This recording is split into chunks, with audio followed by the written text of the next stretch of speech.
ESG, de certeza que já se ouviu falar nestas três letras. Elas estão, de facto, a mudar o mundo dos negócios. E fala-se muito do E, de ambiental, claro, e do G, de governação. Mas e o S? O S de social muitas vezes fica ali meio na sombra, um bocado como um mistério. Bem, hoje vamos mesmo desvendar esse mistério. Pensemos nisto durante muito tempo. O sucesso de uma empresa media-se quase só de uma maneira, certo? Lucros, dinheiro. Era o que pesava na balança. Mas, felizmente, as coisas estão a mudar. Há uma percepção cada vez maior de que o outro lado da balança, o impacto nas pessoas, nas comunidades, é igualmente pesado, se não mais.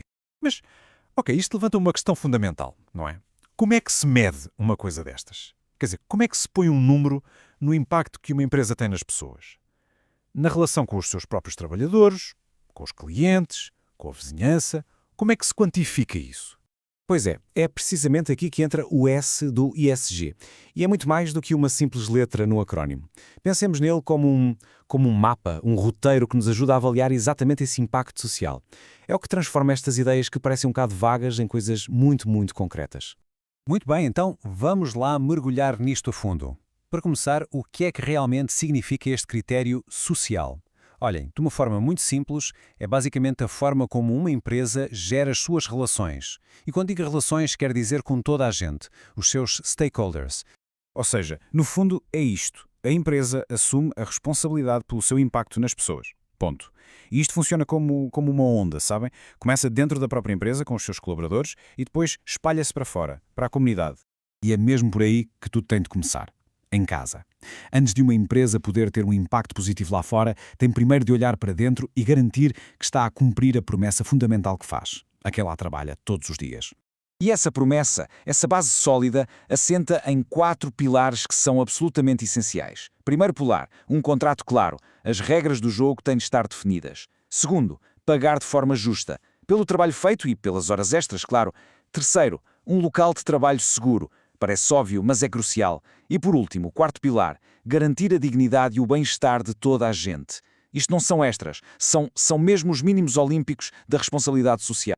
E atenção, quando se fala em dignidade e bem-estar, não estamos a falar de luxos. Estamos a falar de coisas super práticas, do dia-a-dia. Coisas como ter casas de banho limpas para todos, acesso à água potável, um sítio decente para comer. São as condições básicas, o fundamental, para que qualquer pessoa se sinta minimamente respeitada no seu trabalho. Mas de todas as promessas, de todos os pilares, há uma que é absolutamente inegociável, a mais fundamental de todas. É a promessa de que cada pessoa, sem exceção, no final de um dia de trabalho, volta para casa, sã e salva. E a diferença que isto faz é como o dia e a noite. De um lado, temos um local de trabalho que se preocupa, que tem regras claras, que prepara as pessoas. Do outro lado, o caos, ambiguidade, risco desnecessário, um sítio onde, se algo correr mal, a resposta é tardia ou inexistente. A grande diferença entre estes dois mundos resume-se a uma palavra: prevenção. Ok, já vimos a base da segurança física. Agora vamos subir um degrau. Vamos ver como é que se passa da segurança individual para a criação de um ambiente que é verdadeiramente justo e inclusivo. Para toda a gente. Sabem, o verdadeiro teste à cultura de uma empresa não é quando está tudo a correr bem, é quando as coisas correm mal. Pensemos nisto. O que é que acontece quando um trabalhador tem um problema? A resposta a esta pergunta diz absolutamente tudo sobre a empresa.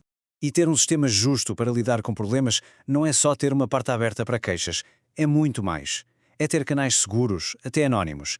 É ter um processo claro para investigar e resolver as coisas. E crucial é ter uma cultura de prevenção, com formação anti-assédio e um compromisso real em proteger a privacidade de quem faz a queixa. Esta ideia de justiça, claro, não se aplica só quando há problemas. Aplica-se desde o primeiro dia. As oportunidades, seja para entrar na empresa ou para progredir, têm de ser baseadas naquilo que a pessoa sabe fazer, nas suas competências, e não em fatores como o género, a idade ou qualquer outra coisa.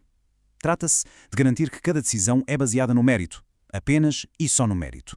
E ser um local de trabalho inclusivo na prática, o que é que isso quer dizer? Bem, quer dizer garantir que não há discriminação a contratar.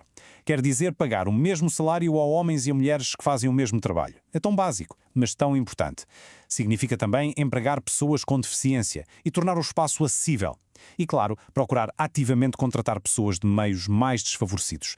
É criar oportunidades de forma ativa. Ok, até agora falámos muito do que acontece dentro de portas.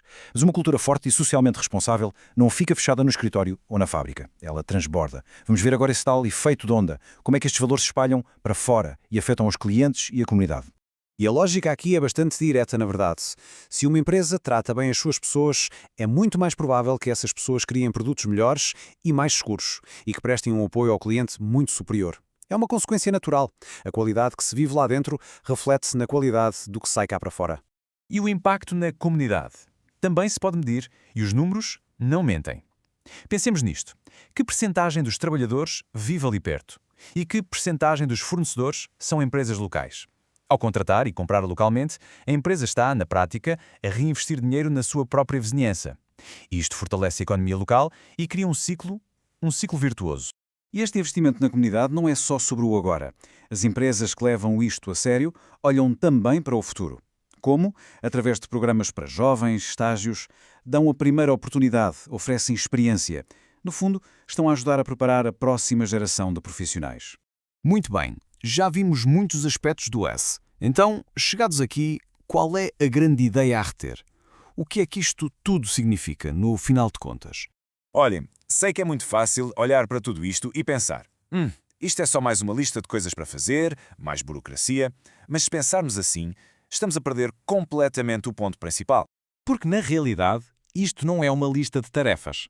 É um projeto. É um mapa para construir um tipo de negócio diferente. Um negócio moderno, sustentável e, acima de tudo, respeitado. Uma empresa que não só tem sucesso, mas que acrescenta valor real à sociedade que a rodeia. E isto tudo leva-nos a uma última pergunta para ficarmos a pensar. O que é que define o melhor negócio? É aquele que simplesmente dá mais lucro? Ou será que é aquele que, ao crescer, consegue elevar toda a comunidade à sua volta? Talvez a definição de sucesso precise de ser atualizada.